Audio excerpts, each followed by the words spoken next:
함께 보실 하나님의 말씀은 구약성경 말라기 4장입니다.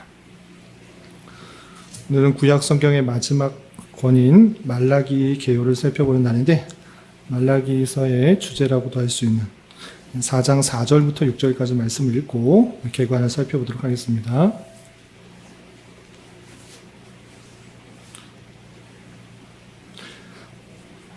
구약성경 말라기 4장 4절부터 6절까지 구약성경 1331면 전후를 보시면 되겠습니다.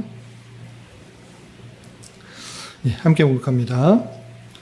너희는 내가 호렙에서 온 이스라엘을 위하여 내 종 모세에게 명령한 법, 곧 율례와 법도를 기억하라. 보라, 여호와의 크고 두려운 날이 이르기 전에 내가 선지자 엘리야를 너희에게 보내리니 그가 아버지의 마음을 자녀에게로 돌이키게 하고 자녀들의 마음을 그들의 아버지에게로 돌이키게 하리라. 돌이키지 아니하면 두렵건대 내가 와서 저주로 그 땅을 칠까 하노라 하시니라. 아멘. 잘 오셨습니다. 오늘 말라기 계관을 살펴보겠습니다. 지난주에 배웠던 스가랴 계관에 대해서 기억나는 거 있으신가요? 기억이 잘 안 나시죠? 학계, 스가랴, 말라기, 이것이 거의 동시대 때 선지자다라는 것은 기억나시죠? 학계, 스가랴, 말라기. 가장 마지막 때, 바벨론 포로에서 되돌아온 그 백성들에게 학계, 스가랴, 말라기 선지자가 하나님의 말씀을 전하였는데, 학계는 기억나시죠? 학계는 어떤 말씀을 전하였죠? 너희가 이 땅에 돌아와서 좋은 집에서 사는 것이 합당하냐라고 책망하면서 무엇을 지어야 된다라는 것들을 강조했죠? 성전 재건. 16년이나 이렇게 성전 재건이 중단되어서 지금 때가 아니다. 이렇게 할 때 지금 때가 아니라니 무슨 말이냐.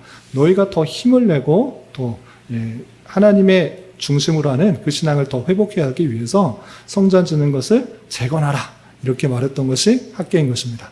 그리고 그 마지막 학계의 마지막에서는 수룹바벨을 통하여서 그 나라가 완성될 것이다 라는 그런 말씀들을 하고 있는데, 그 내용을 통하여서 무슨 있나요?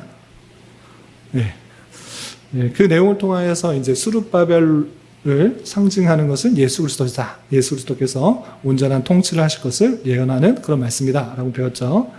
그래서 학계에서는 성전 재건을 독려하는 것, 이것은 익숙하기 때문에 그것과 함께 생각하자라고 했습니다. 그래서 스가랴는 잘 생각이 안 나는데, 스가랴는 학계 선지자와 함께 생각하면 좋다라고 말씀드렸죠. 학계는 눈에 보이는 성전에 대해서 건축하는 것을 힘썼다고 하면, 동시대에 함께 전하였던 스가랴 선지자를 통해서는 참된 성전이 무엇인지를 알려준 것입니다. 다시 한번, 학계 선지자를 통해서는 눈에 보이는 성전을 재건하라 라는 것들을 잘 알려주었다면, 함께 사역한 스가랴 선지자를 통해서는 그 성전의 참된 의미가 무엇인지를 알려주고 있다라고 했습니다. 그래서 1장부터 14장까지인데 1장부터 8장까지는 8개의 꿈속에서의 환상을 통하여서 그들의 잘못들을 책망하는 그 가운데 있어서 참된 성전이신 예수 그리스도께서 오심으로 말미암아 온전한 나라가 이루어질 것을 표현하고 있는 것입니다. 그래서 9장부터 14장까지는 하나님의 오실 그 메시아 나라의 완성에 대해서 표현하고 있는데, 그 앞쪽 부분에서는 초림에서 어떤 일을 하실 것인지, 그리고 말미에 있어서는 재림 예수가 어떻게 이 나라를 완성할 것인지, 하나님의 나라를 어떻게 완성할 것인지, 그것을 표현하고 있다 이렇게 했습니다. 그래서 하나님께서는 포로에서 되돌아온 이스라엘 백성들이 성전 안 짓고 또 잘못된 삶을 살고 있을 때, 학계 선지자를 통하여서는 눈에 보이는 성전을 완성하고, 또 스가랴 선지자를 통해서는 궁극적으로 성전으로 오실, 우리와 함께 계시는 그 하나님이 어떻게 오실 것인지를 예언하고 있는 그 말씀들을 살펴볼 수 있었다라고 했었습니다. 특별히 오실 예수님에 대해서 스가랴서는 많은 것들을 표현하고 있는데, 그 내용이 복음서뿐만 아니라 요한계시록에 아주 많이 등장하고 있다는 것들을 교훈받았습니다. 그래서 요한계시록은 스가랴 선지서를 잘 아는 사람이라면 익숙하게 받아들일 수 있는 그런 성경이다라는 것들을 살펴봤던 것입니다. 이해되시죠? 네, 학계 스가랴 배웠고 오늘은 마지막 구약 성경의 마지막 성경인 말라기에 대해서 살펴볼 것입니다. 그럼 말라기는 학계 스가랴 선지자와 좀 얼마나 떨어져 있는지, 또 같이 활동했는지, 그리고 어떤 내용들을 선포하고 있는지 좀 살펴보도록 하겠습니다. 먼저 동영상 보고 그리고 다시 정리하도록 하겠습니다. 한 번 듣고 넘어가면 금방 잊어버리기 쉬우니까 영상을 보고 교환을 통해서 다시 한번 정리하도록 하겠습니다. 그럼 첫 번째 동영상, 배경하고 주제가 잘 나와 있으니까 주의 깊게 살펴보시기 바랍니다. 안녕하세요. 이번에는 말라기에 대해 살펴보겠습니다. 학계 스가랴 말라기는 포로기 이후 페르시아 시대를 배경으로 하는 구약 선지 문학입니다. 말라기의 정확한 연대는 나와 있지 않지만 학계의 사역으로 성전이 완성된 후에 쓰여진 것만은 확실합니다. 성전에 관련된 메시지가 많이 나오기 때문에 그렇습니다. 주전 450년에서 400년 사이에 활동한 예언자라고 추정하기도 하고 그 이전인 주전 500년에서 475년으로 보기도 합니다. 또한 말라기는 외국인과의 통업 문제, 이혼 문제, 제사장직의 남용 문제, 성전 봉사 문제, 11조 문제 등의 문제를 다룬다는 점에서 에스라 느헤미야서와 공통점이 있기 때문에 에스라 느헤미야와 비슷한 시대의 사람이라고 보기도 합니다. 말라기의 이름은 나의 사자라는 뜻이 있습니다. 하지만 어떤 학자들은 말라기가 선지자의 이름이 아니라 3장 1절에 보라, 내가 내 사자를 보내리니 에서 연유된 제목이라고 보고 이 책을 익명의 예언이라 주장하기도 합니다. 3장 1절에 여호와께서 보내시는 사자는 길을 준비하기 위해 보내집니다. 선지자 말라기도 하나님의 사자로서 앞으로 도래할 하나님의 왕국을 준비하는 역할을 합니다. 당시 예루살렘은 페르시아의 거대한 제국 내에서 보잘것없이 조공을 바치는 지방처럼 남아 있었습니다. 과거 찬란했던 이스라엘의 축복과 영광은 사라진 지 오래되었고 많은 선지자들이 예언했던 메시아 왕국의 도래는 요원해 보였으며 가까운 미래의 희망마저 보이지 않은 상황에서 이스라엘 백성들은 언약의 하나님을 찾기보다는 다시 낙담과 불신의 태도를 보입니다. 하나님의 선택된 백성이라는 선민사상은 희미해져 갔고 그들은 하나님의 사랑도 의심하기 시작했습니다. 그들은 또다시 언약 백성으로서의 자세가 흐트러지기 시작했고 과거의 잘못을 깨닫고 교훈으로 새기며 하나님의 백성으로 거듭나기보다는 다시 한번 죄의 톱니바퀴 속으로 들어가 똑같은 죄들을 반복하고 있었습니다. 이에 대하여 여호와께서는 그의 선지자를 보내어 이스라엘 백성들에게 다시 한번 경고를 줍니다. 안타까운 것은 이것이 마지막 경고였다는 사실입니다. 예수님이 오시기 전까지의 말라기와 같은 선지자의 목소리는 더 이상 들리지 않고 말라기를 마지막으로 하나님의 침묵이 시작됩니다. 유대인들의 전통에 따르면 그들은 학계 스가랴 말라기가 죽은 후에 성령이 이스라엘을 떠났다고 믿었습니다. 그러기에 말라기를 통해 백성들을 향한 하나님의 마지막 메시지를 듣는 감동을 느낄 수 있습니다. 말라기에서 기억해야 할 것은 하나님의 이름이 만군의 여호와라는 것입니다. 그분은 위대한 왕이시며 해 뜨는 곳에서부터 해 지는 곳까지의 이방 민족 중에서 내 이름이 크게 될 것이라고 말씀하십니다. 말라기 전체는 서론, 6번의 논쟁, 마지막 경고로 이루어져 있습니다. 특히 6번의 논쟁은 하나님께서 말씀하시고 이스라엘 백성이 반문하며 하나님이 다시 그들에게 답변하는 형식으로 토론을 하면서 메시지를 전달하는 방법을 사용한 것으로 유명합니다.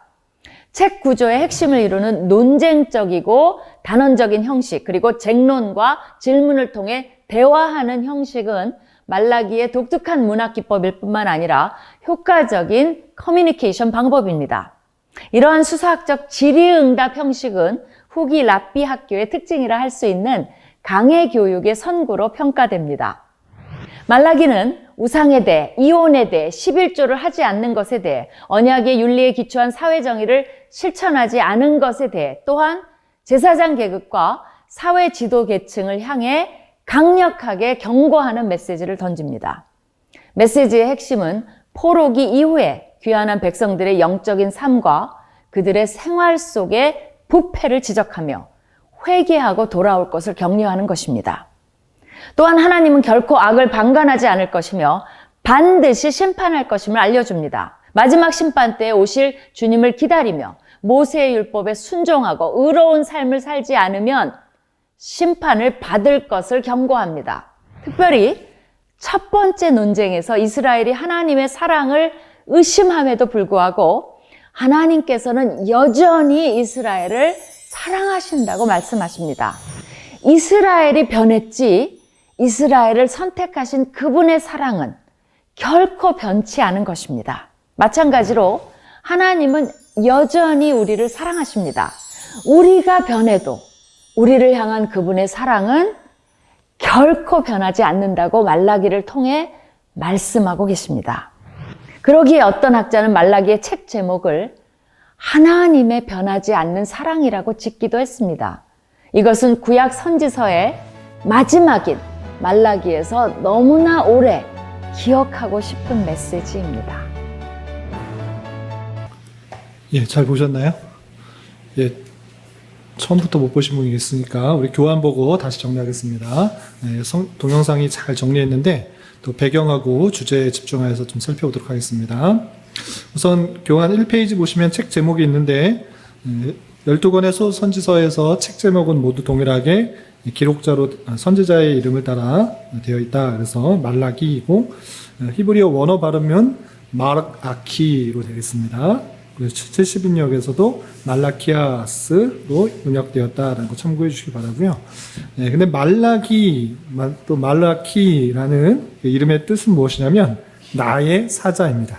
근데 나의 사자, 네, 말라키가 나의 사자인데, 근데 이 기록자에 대해서 다른 주장을 하는 사람이 있습니다. 어떤 주장을 하느냐라고 할 때 이 말라기 3장 1절에 보면 나의 사자라는 그런 표현이 나옵니다. 3장 1절 볼까요? 말라기 3장 1절 보면 만군의 여호와가 이르노라 보라 내가 내 사자를 보내리니 나의 사자라는 그런 표현이 있습니다. 여기서 나의 사자가 똑같이 말라키라고 써 있어서 이것은 그냥 사람이 아니라 나의 사자라는 그런 명사, 보통 명사가 아닐까 이렇게 표현합니다. 그래서 이렇게 통상적인 명칭이기 때문에 나의 사자라는 정확하게 누가 기록했는지는 모르지만 나의 사자, 하나님의 사자가 그냥 기록한 것으로 쓴 것은 아닌가 이렇게 주장하는 사람이 있습니다.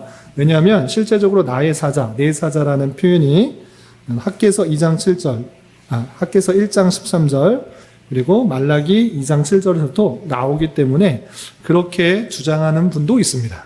그러나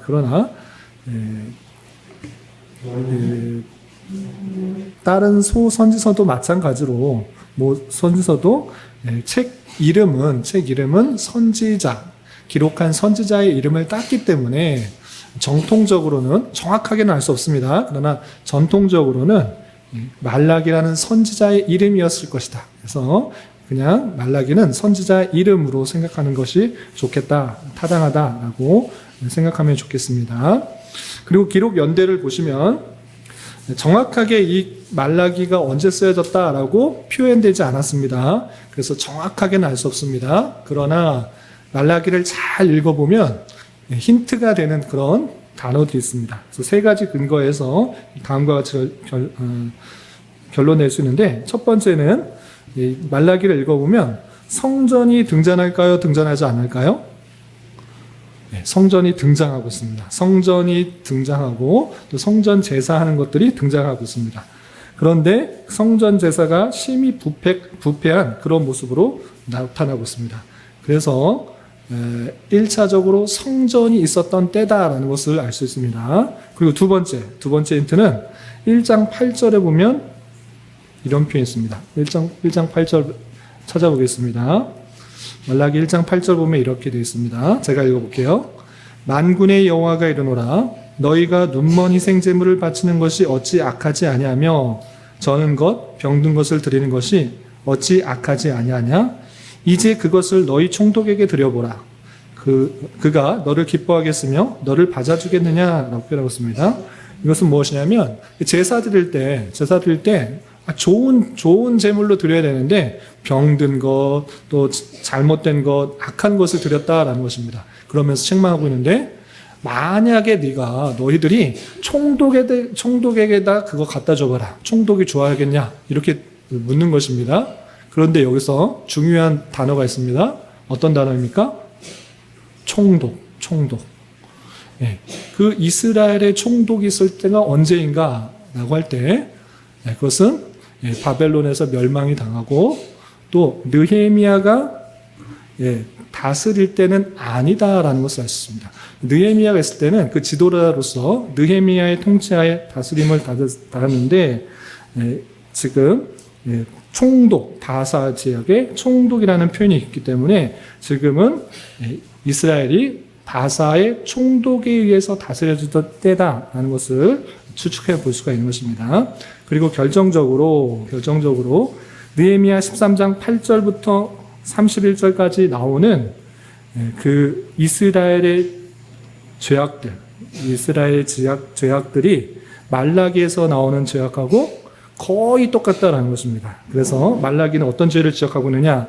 제사장들의 부패, 11조를 무시한 것, 이방 여인과의 결혼하는 것, 이런 것들에 대해서 잘못을 지적하고 있는데 이것이 느헤미야가 처음으로 돌아와서 성벽을 건축하고 계속 쭉 있었던 것이 아니라 어떻게 했죠? 다시 돌아갔습니다. 다시 고국으로 돌아가서 바사로 돌아갔는데 그때 다시 이스라엘의 부패로 말미암아 느헤미야가 다시 왔을 때 그때랑 똑같다라는 것입니다. 잘 기억이 안 나실 수 있으니까 우리 한번 찾아보겠습니다. 느헤미야 한번 찾아볼까요? 느헤미야 13장.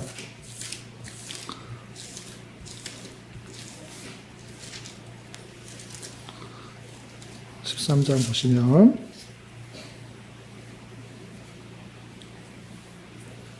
13장 6절 볼까요? 13장 6절. 우리 느헤미야가 성벽을 건축한 건 아시죠?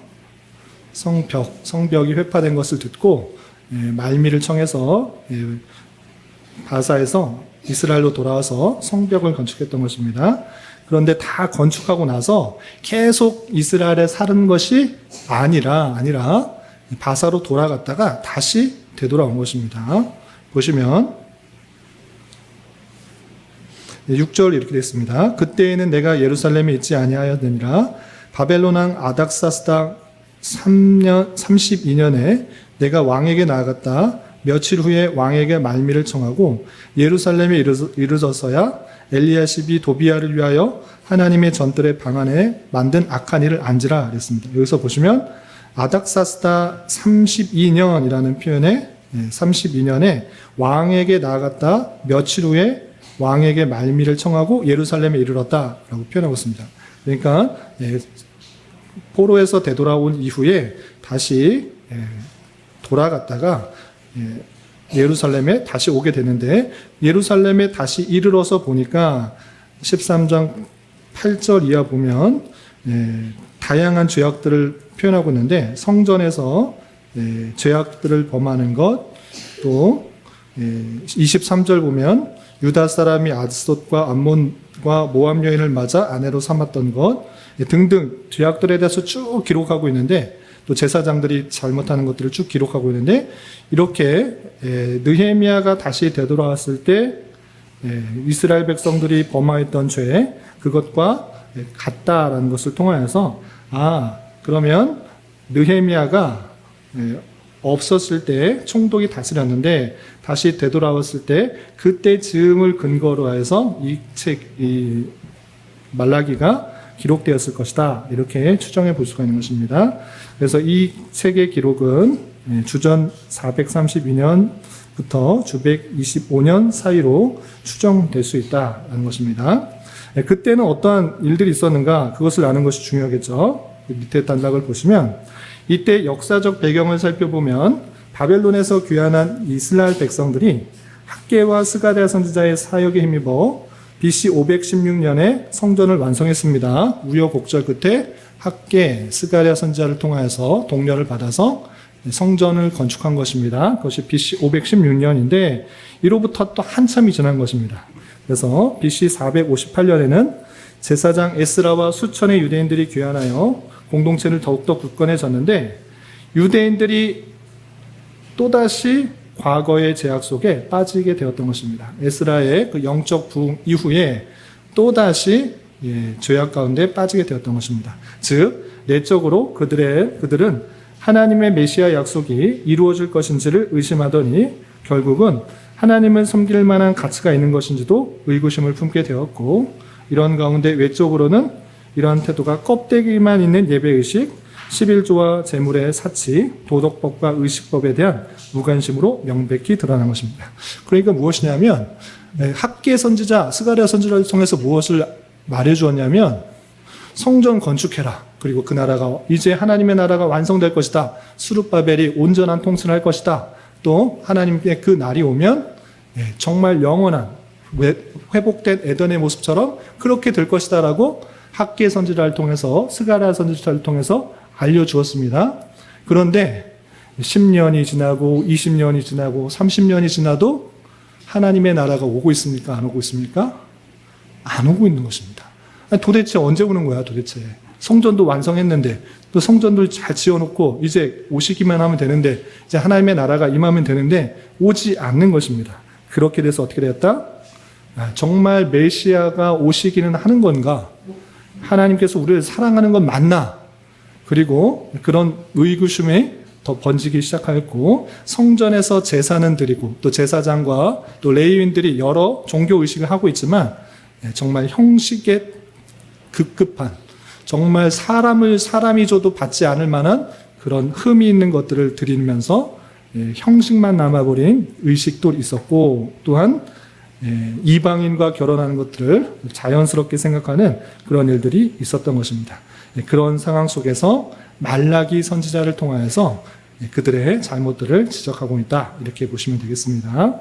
그래서 3번 보시면 내용과 주제 있는데 말라기서 4장까지 되어 있는데 크게 두 부분으로 나누면 이렇게 나눌 수 있습니다. 어떻게 나눌 수 있느냐? 1장과 2장은 이스라엘의 죄가 무엇인지 적나라하게 지적하는 내용이고 또 3장과 4장은 다가올 여호와의 날이 어떠한 것인지를 표현하고 있는 것입니다. 가만히 보면 스가랴서와도 상당히 비슷합니다. 스가랴서도 1장부터 8장까지 8가지 환상을 통하여서 그들의 죄악들을 지적하고 하나님께서 어떻게 통치할 것인지에 대해서 잘 밝혀준 이후에 9장부터 14장 뒷부분에서는 예수님께서 어떻게 오실 것인지 그리고 궁극적으로 완성될 하나님의 나라가 어떨 것인지를 알려주고 있는데 그것과 유사하게 앞부분에서는 그들의 잘못들을 지적하고 뒷부분에 대해서는 다가올 여호와의 날이 어떠한지를 표현해주고 있다. 예수님께서 메시아가 어떻게 올 것인지 표현해주고 있다는 것입니다. 그래서 앞부분에서는 충고, 책망들이 많이 나오고 후자는 뒷부분에서는 예언이 많이 나오는 것입니다. 하나님의 특별한 사랑을 입은 자가 오히려 주를 멸시하고 괴롭히는 것을 지적한 본서는 다시 하나님께 되돌아가 하나님의 공륜하심에 힘을 입을 것을 선포하고 있습니다. 특히 이 말라기서에서는 주 예수 그리스도의 초림과 재림에 관한 예언이 밀도 있게 전개되는데 초림은 세례 요한의 출현과 연결되어서 나타나고 재림은 세상을 심판하실 그리스도의 모습을 보여주고 있다는 것입니다. 그래서 다른 성경과 달리 물론 이사야서에도 나오지만 이 소선지서 중에서는 세례자 요한에 대해서 예언하고 있는 것이 말라기다라는 특징이 있습니다. 그렇게 생각하시면 되고요. 이 주제는 두 번째 동영상을 보고 또 설명하도록 하겠습니다. 두 번째 동영상은 각 장의 주제 내용들 그것을 연결하여서 잘 설명하고 있으니까 6개의 논쟁이 어떻게 연관성을 가지면서 설명되고 있는지 먼저 보시고 다시 한번 교환을 통해서 정리하도록 하겠습니다. 말라기서. 말라기는 이스라엘 백성들이 바벨론 포로에서 돌아온 지 약 100년 후에 살던 선지자입니다. 그가 전하는 말씀은 예루살렘으로 돌아와 살고 있던 사람들을 향한 것이었습니다. 성전이 재건된 지는 꽤 지났지만 삶의 형편은 그리 좋지 않았습니다. 에스라서와 느헤미야서의 이야기를 기억해 보세요. 처음 이스라엘 백성들이 포로에서 풀려날 때 그들에겐 소망이 가득했습니다. 돌아가서 자신들의 삶과 성전을 재건할 것이며 선지자들의 모든 위대한 약속들은 실현될 걸로 생각했죠. 메시아가 오셔서 통일된 이스라엘과 열방을 다스리는 하나님의 나라를 세우셔서 모두에게 공의와 평화를 가져오실 거라고 믿었고요. 하지만 그런 일은 일어나지 않습니다. 예루살렘에 돌아와 살던 이스라엘 사람들은 그들의 조상들처럼 하나님께 신실하지 못했음이 드러났고 그 결과 가난과 불의를 초래했죠. 말라기서에서 우리는 이 새로운 세대가 얼마나 부패하게 되었는지 발견할 수 있습니다. 이 책은 일련의 논쟁으로 구성되어 있는데요. 대부분 하나님께서 먼저 무언가를 주장하거나 질책하시는 것으로 시작해서 이스라엘이 하나님의 발언에 이의나 질문을 제기하면 하나님께서 이에 응답하시고 최종 발언을 하시는 형태입니다. 이런 논쟁은 총 6번 일어나는데요. 처음 3번의 논쟁에서 하나님은 이스라엘의 부패를 폭로하시고 다음 3번의 논쟁에서는 그들의 부패를 대적하시죠. 그리고 이들 논쟁과 반박을 통해 우리가 받는 전체적인 인상은 포로 생활이 근본적으로 그들을 전혀 변화시키지 않았다는 것입니다. 이스라엘의 마음은 여전히 굳어 있습니다. 첫 번째 논쟁은 하나님이 여전히 자신의 언약 백성을 사랑하신다는 말씀으로 시작합니다. 그들의 실패에도 불구하고 말이죠.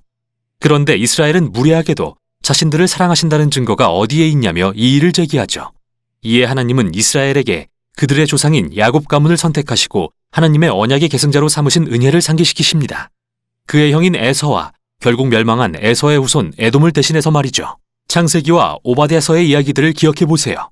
이렇게 첫 번째 논쟁에서부터 하나님의 사랑과 신실하심에 대한 이스라엘의 불신과 의심이 드러납니다.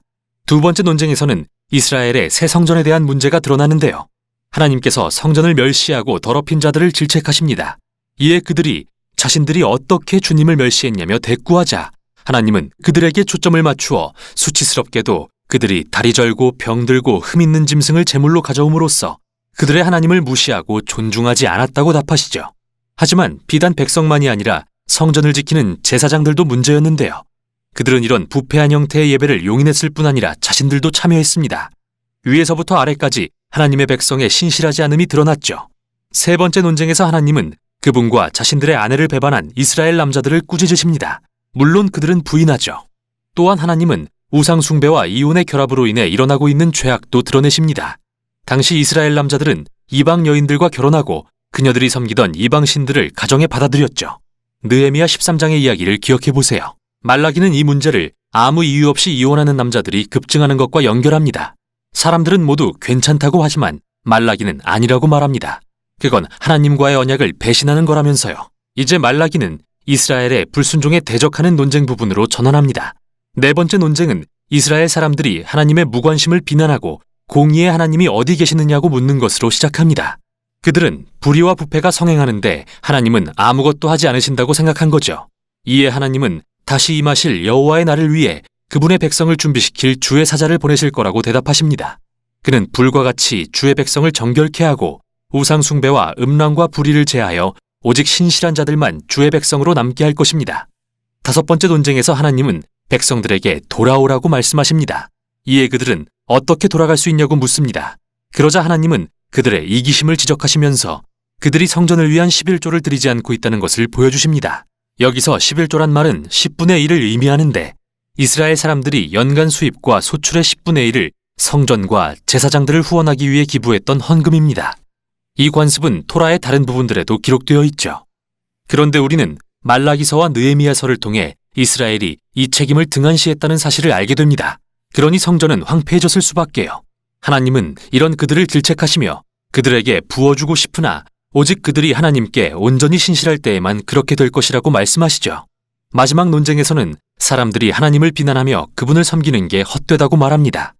행악하며 교만한 자들이 성공하는데 하나님은 아무것도 하지 않으시는 것 같았기 때문이죠. 그러자 하나님은 책에서 처음으로 직접 하시는 말씀이 아닌 이스라엘의 신실한 남은 자들에 대한 짧은 이야기를 통해 대답하십니다.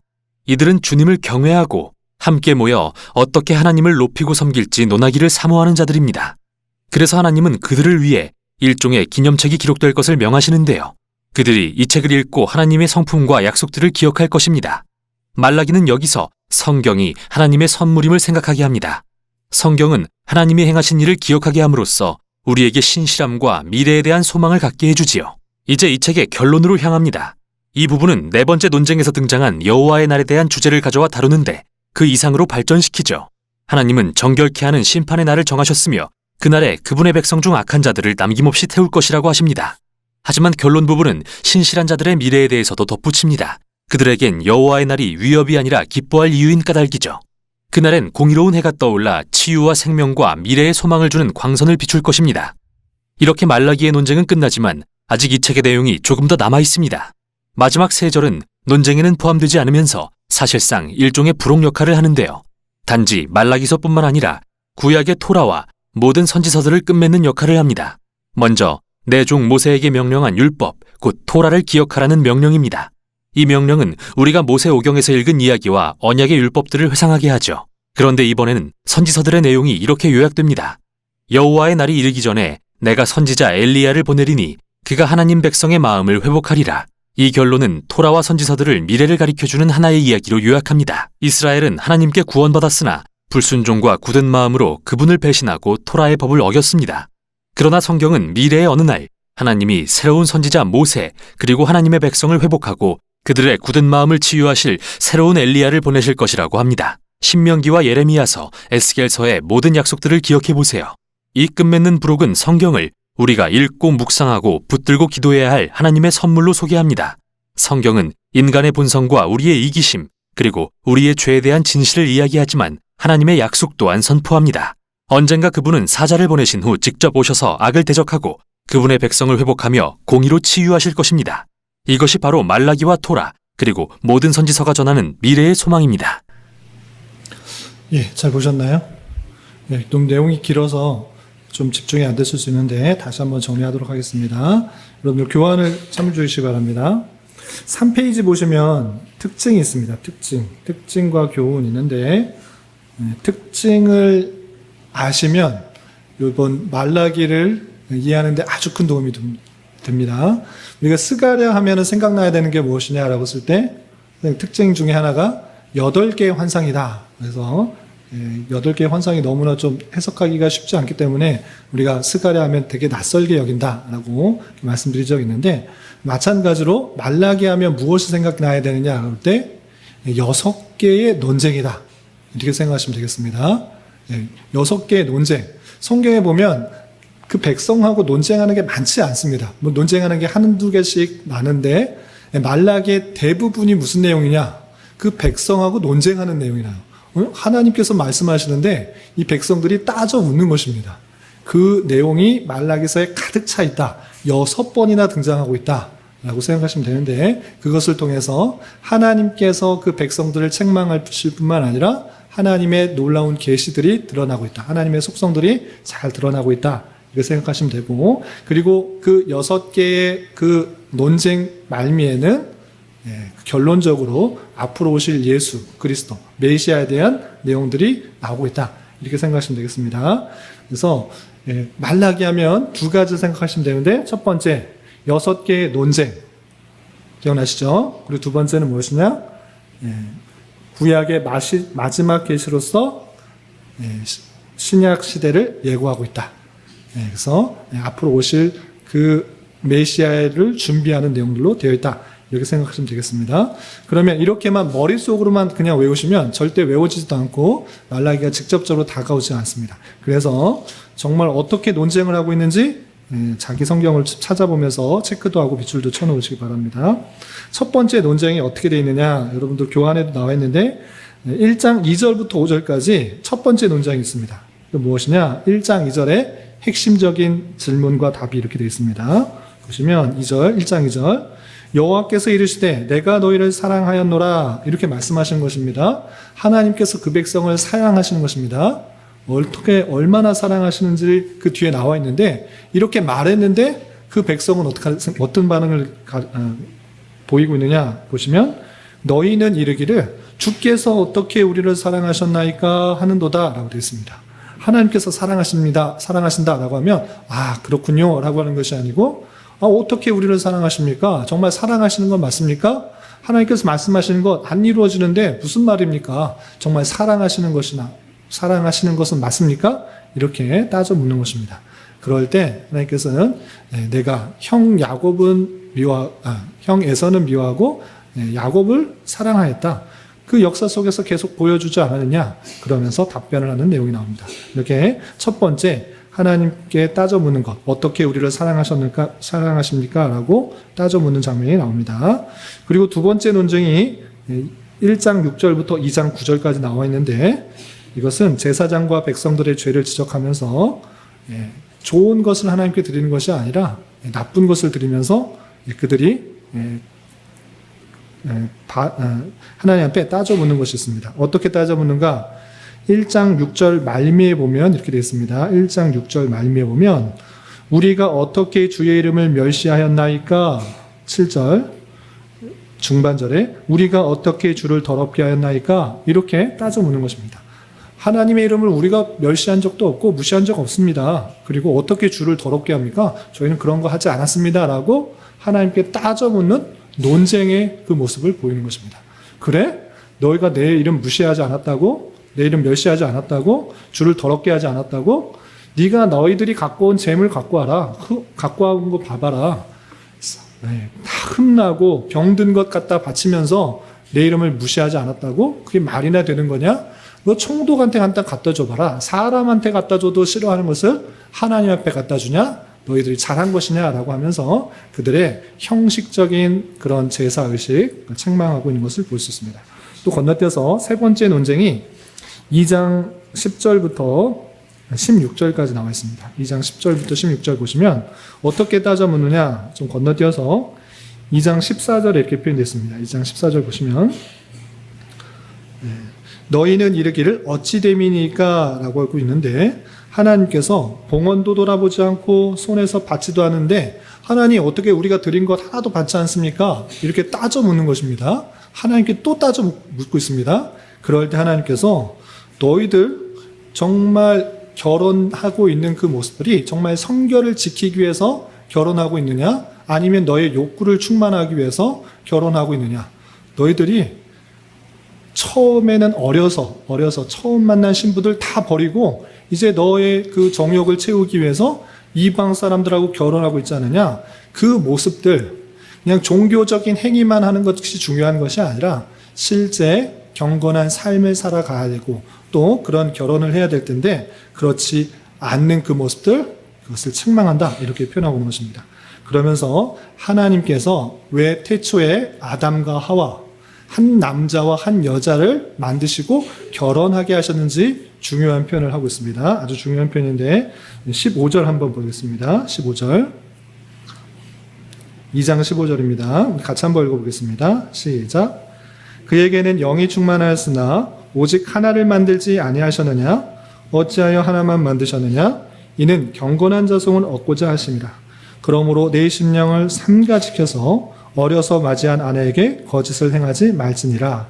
하나님께서 아담과 하와를 한 남자, 한 여자를 두어서 결혼하게 한 것은 경건한 자손을 얻게 하려 하십니다. 하나님께서 이 땅에서 그냥 충만하게 하시려면 여자 많이 만나고 만나는 사람마다 결혼하지 말고 그냥 남자, 여자 만나면 그냥 결혼하고 아내 낳고 그러면 충만해지는데 그런 거 원하시는 거 아니다. 너희들 그렇게 정욕에 따라서 그렇게 어려서 맞이한 처음 그 아내를 버리고 계속해서 다른 여자를 만나서 그렇게 결혼하고 아이를 낳는 것 잘못된 것이다.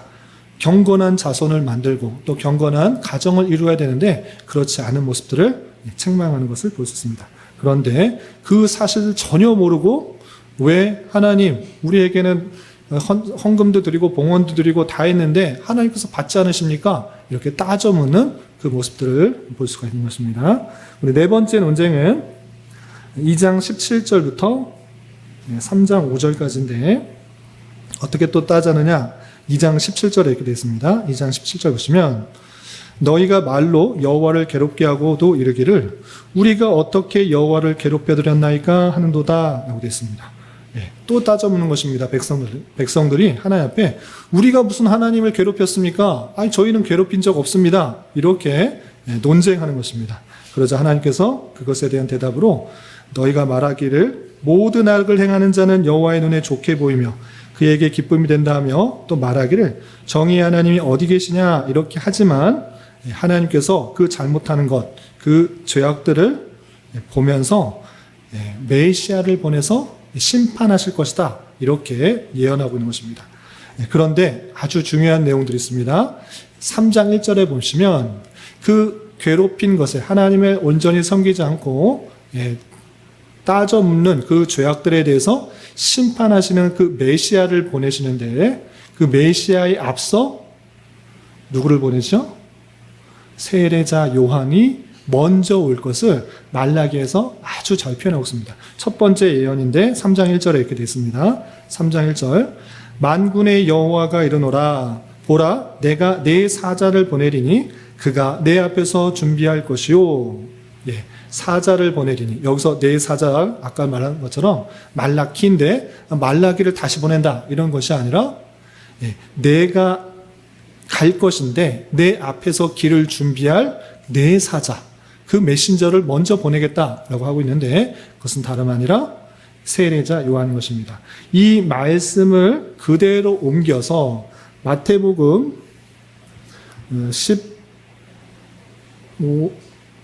11장 14절에 예수님께서 이렇게 표현하고 있습니다.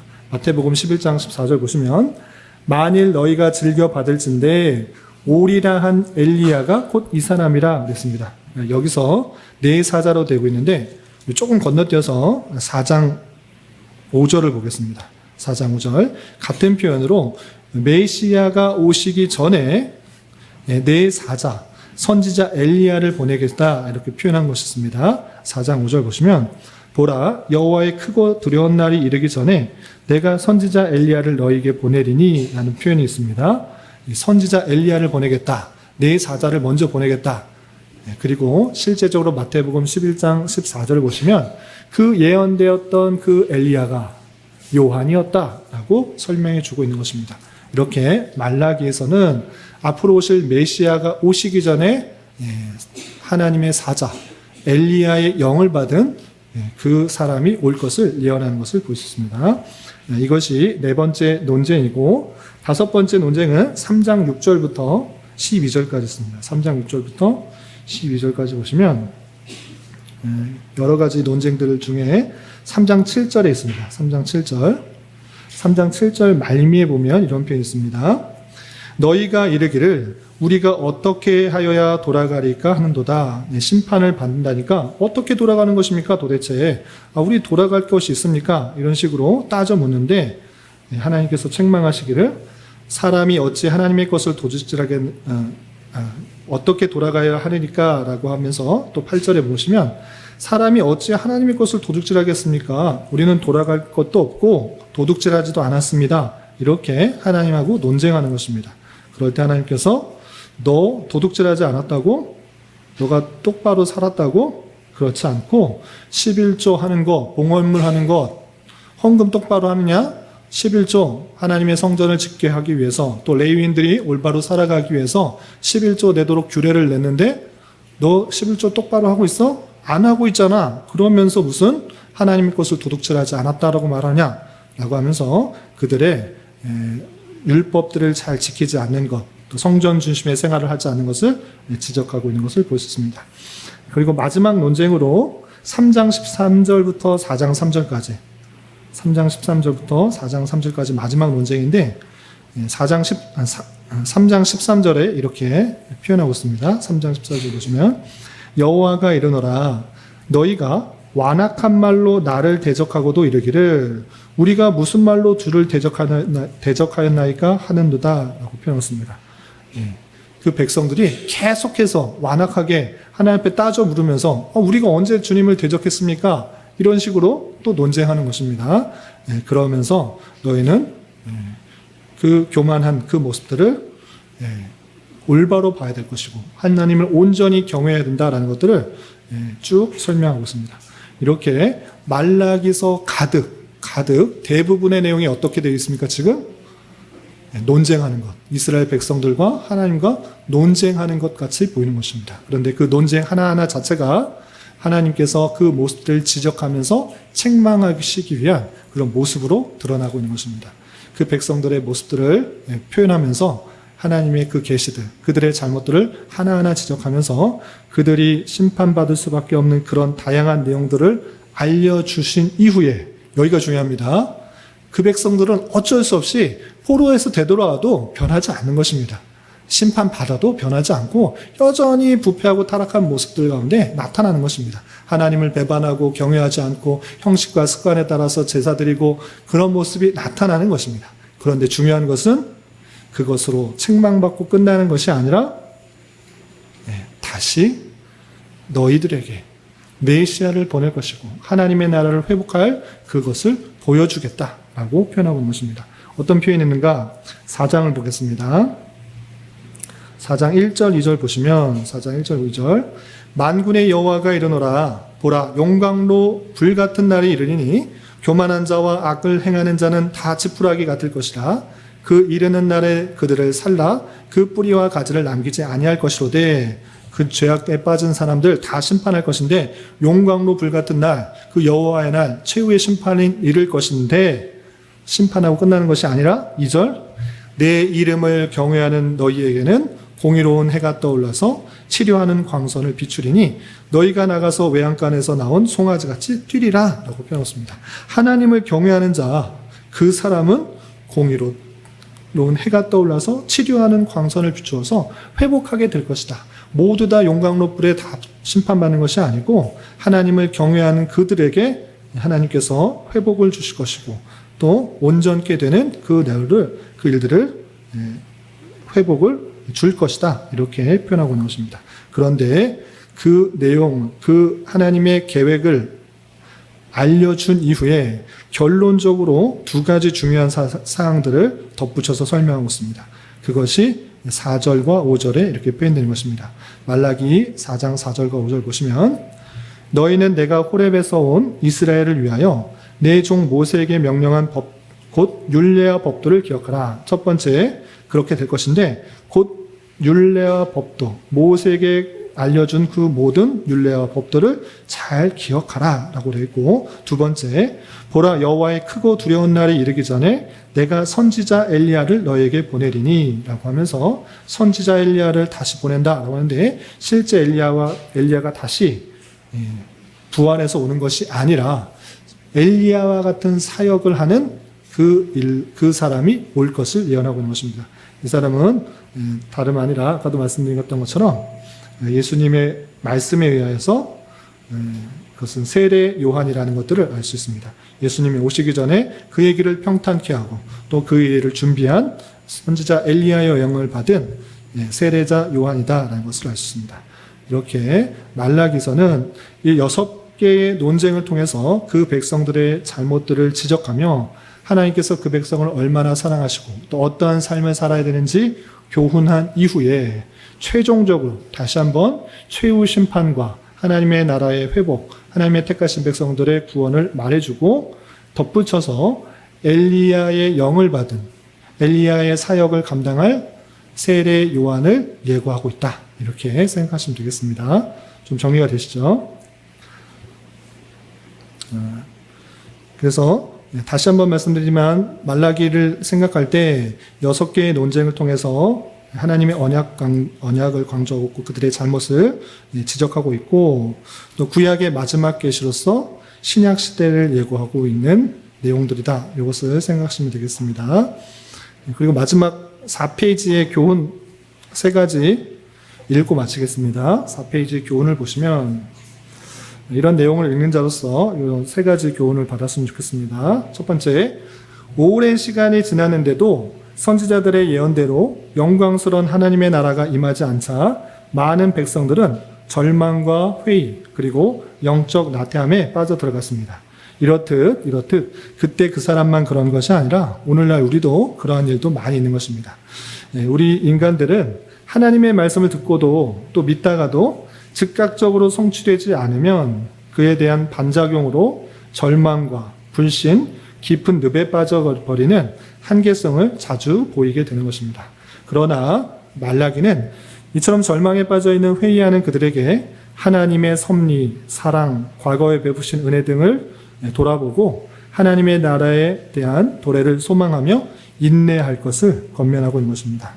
이런 것처럼 우리도 세속적인 욕망에 쉽게 유혹되고 또 하나님에 대한 소망을 읽기 쉽고 여러 가지 하나님의 선하신 뜻이 당장에 내가 원하는 대로 이루어지지 않는 것 같아서 낭망하고 절망하고 불신하며 또 세상적인 것에 빠지기 쉬운데 그러지 말고 말씀을 통해 또 과거에 베푸신 은혜들을 잘 되돌아보면서 하나님의 깊은 사랑들을 끝까지 잘 붙들고 유지해 나가야 될 것입니다. 그런 저와 여러분이 되시기를 부탁을 드립니다. 그리고 두 번째 교훈받았으면 하는 것은 말라기에서 많이 강조하는 것 중에 하나가 무엇이냐? 성의 없는 제사를 드리는 것보다 차라리 성전문을 닫아버리는 게 낫겠다. 이렇게 강하게 표현하는 구절을 볼 수 있습니다. 그런 것처럼 거칠에 뿐인 형식적인 의식으로서의 제사가 아니라 그냥 제사 드린 자체가 중요하지 뭐 그게 흠이 있거나 말거나 무슨 소용이 있습니까? 그렇지 않다는 것입니다. 제사를 드리는 그 자세가 정말 마음과 정성을 다해서 하나님께 가장 좋은 것을 드리고 하나님께 나아가는 그런 모습이 있어야 되는 것과 마찬가지로 우리 또한 예배를 드릴 때 형식에 따라 습관에 따라 하나님을 경외함 없이 드리고 있지는 않는지 되돌아봐야 될 것입니다. 말씀을 경홀히 여기고 그 규례를 지키지 아니한 죄악들에 대해서 하나님께서 심판을 경고하는 것처럼 우리 또한 여러 가지 종교적 의식만을 행하는 것이 아니라 정말 마음과 또 힘을 다하여서 하나님을 사랑하는 마음으로 또 두려워하는 마음으로 여러 가지 예배를 드리고 또 하나님의 말씀을 순종해야 될 것입니다. 그런 저와 여러분이 되시기를 부탁을 드립니다. 그리고 말라기에서 가장 강조되는 것이 무엇인가 라고 할 때 물론 성경 전체, 구약 성경 전체 또 신약 성경에서도 강조되는 것인데 말라기에서 또 강조되는 것이 있습니다. 그것은 너희들은 다시 회복돼도 똑같다. 다시 포로에서 되돌아와서 성전 지어도 마찬가지다. 인간은 다 부패하고 타락하고 완악하다. 그런데 메시아를 통하여서 내가 너희를 구원하고 회복하겠다라는 그 약속인 것입니다. 그래서 말라기 선지자가 본문에서 가장 강조하고 있는 중요한 내용은 메시아 오심에 대한 약속인 것입니다. 제사장들과 레위인이 흠이 있고 의롭지 못한 예물을 하나님께 가져왔고 그래서 하나님께서 그것들을 받지 않으셨지만 메시아가 오셔서 그들을 깨끗하게 하고 씻으심으로 의로운 제물을 드리시게 될 것입니다. 그때 하나님께서는 이스라엘의 제물만 받으시는 것이 아니라 열국의 제물도 받으시게 되는 것입니다. 과거에도 바쳤고 또 지금 말라기 시대에 바쳐지고 있는 봉헌물과 11조는 그리스도께서 오셔서 완전한 제물을 주물로서 드려질 때에 비로소 하나님께서 받으시는 것이 되는 것입니다. 우리를 포함하여 만국이 온전한 예물을 드릴 수 있는 것은 예수 그리스도께서 오심으로 또 그분으로 말미암아 가능하게 된 것입니다. 그래서 우리의 어떠함 때문에 주님께 바쳐지는 것이 아니라 모든 제물의 완성이요 또 그분의 공로로 우리의 여러 가지 것들이 하나님께 드려짐이 된다는 것을 깨달아 예수 그리스도에 대한 감사, 찬송 또 온전한 경외를 드릴 수 있는 그런 우리가 되어야 될 것입니다. 이런 저와 여러분 되시기를 주님의 이름으로 부탁을 드립니다. 말라기까지 정리되셨죠? 숨가쁘게 거의 40주간 달려왔는데 다음 주는 구약 성경 전체를 복습하는 시간을 갖도록 하겠습니다. 짧게 또 분류별로 또 각각의 특징들에 대해서 정리를 한번 하고 그 다음 주에는 퀴즈를 할까 말까 고민을 하고 있습니다. 그래서 퀴즈를 통해서 복습을 하든지 아니면 그냥 다음 주에 그냥 전체 성경을 정리하고 복습하는 것을 마칠지 생각해 보겠습니다. 다음 주는 구약 성경 전체에 대해서 복습하는 시간을 갖도록 하겠습니다. 기도하고 마치겠습니다. 하나님 아버지 감사합니다. 오늘 말씀을 통하여서 포로에서 되돌아온 이스라엘 백성들이 성전을 다 지었지만 하나님의 때가 바로 오지 않는 것으로 인하여 신앙이 나태해지고 또 하나님의 사랑에 대해 회의가 느껴지며 또다시 다양한 범죄에 빠지게 된 모습을 살펴보았습니다. 이런 모습들이 우리의 모습인 것들을 다시 한번 되돌아보며 여전히 부패하고 타락하며 틈만 보이면 죄악에 빠지고 우리 정욕의 가운데 살아가는 죄악된 모습을 하나님 앞에 적나라하게 고백하며 우리의 모든 죄악을 위하여서 예수 그리스도께서 오셨고 또 그분의 희생과 또 십자가의 대소고를 통하여서 우리 죄가 다 쉽게 씻음을 받게 되었으며 주를 경외하게 되었고 또 그 은혜로 우리가 구원받게 되었다는 사실들을 기억하며 더욱더 힘써 주의 말씀을, 주의 계명을 잘 지키기 위해 노력하는 자 되게 하여 주옵소서. 많이 힘이 부족하고 연약하오니 더욱더 주님의 은혜를 구하며 성령의 은혜를 구하며 또 간구하며 나아가는 자 되게 하시고 주님께서 주신 힘으로 우리에게 주어진 삶을 잘 감당할 수 있도록 은혜를 더하여 주시옵소서. 주님, 돌아오는 주일에는 성찬 예식과 소그룹이 있습니다. 은혜로운 성찬 예식이 되게 하시고 주님의 사랑을 잘 깨달아 함께 지체로 또 권속으로 불러주신 성도를 위해 마음을 나누고 또 기도 제목을 나누고 함께 하나 될 수 있는 귀한 시간 될 수 있도록 은혜를 더하여 주시옵소서. 예수님의 이름으로 감사히 기도드리옵나이다. 아멘.